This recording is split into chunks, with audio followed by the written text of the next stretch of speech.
Hello, the title of this video is Basic Tax Return Navigation.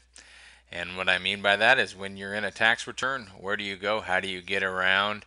And the basics of doing so. So this video shouldn't be too long, but what we're going to do is we're going to start from the top and work our way down the page. So what I'm looking at right now, I'm looking at the tax return, the 1040, after I have entered in the basic client data information. So what do I mean by that? When you start the tax return, the first thing it's going to ask you is the filing status. The second thing is the personal information, name, date of birth, address, um, the basics.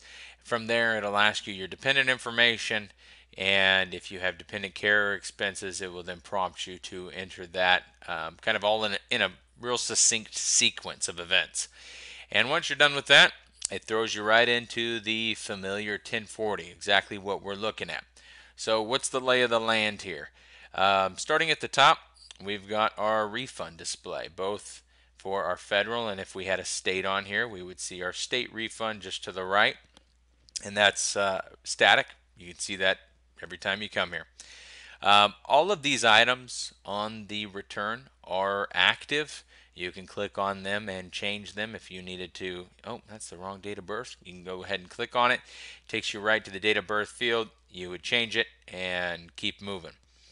So, and that's true all the way down the 1040 page. First name, last name. Also true if you were looking to enter information into particular forms. So you can work directly off of the 1040. If you needed to go to anything reported on line 7, you would just click on line 7 and it'll pull up your form menu. If you needed to add another W-2 or access a previously entered W-2, you would just click on that, or if you needed a new one, just click new, and it takes you right into your new W-2. Very, very simple. As you can see, if you don't need to actually enter anything in, and you accidentally click that, you can do Control E to exit the form without saving. Any other items, and this is true for a lot of the forms, you'll see these options in a menu like a W-2 where there's multiple items reported on a particular line of the 1040. You'll see a new item for what is the most common form. Then you'll see edit for existing, delete if you wanted to remove something already there, and then an other. And other is kind of a catch-all for anything else that's reported on that. And it will then give you, prisoner earned income. Don't know about that, but commonly used as foreign employer compensation, fringe benefits, taxpayer scholarships and grants, and taxpayers' household employee income. So household employees right there as well. So we click exit here. We're going to go back to the 1040, talk about some other navigation items here. So entering information into a form, I should say accessing the form you're looking to enter the information into. You can get there a couple different ways. So we've seen that we can access the information right off the 1040. You can also access all of the income options. So the top part of the 1040, line 7 through line 21, are presented to you in a little bit different fashion under the income menu. So if I click on income menu, it's given me the same options, lines 7 through lines 21, just in a little bit different format. So you can see I've got my Schedule C here, business income or loss, capital gains, everything you're accustomed to seeing, just presented a little bit differently. Okay, we're going to exit here. And our third option for entering in or finding forms is over here on the left hand side under our form finder. Form finder works one of two ways, either by the form number or the form description. So if I type in here 2441, it pulls up my 2441. If I type in dependent, it'll pull up my dependents, or I could put in child and it'll pull up all my child care credits, but either by form number or form description. Pretty self-explanatory. So In navigating, the additional items that are available to you up top is the knowledge base. Incredibly powerful. Whenever you are in a particular form and you click on the knowledge base, it takes you to that form, the item discussing that particular form. You've got your calculator available to you. Woohoo! You've got your client status. Somebody calls you up. You need to check on something for a client that you're not currently working on. You can go ahead and select that. Any notes that you would like to enter for this client, scanning any documents in kind of after the fact for the client, you can scan them in here. You can do an estimate, and you've got your view form.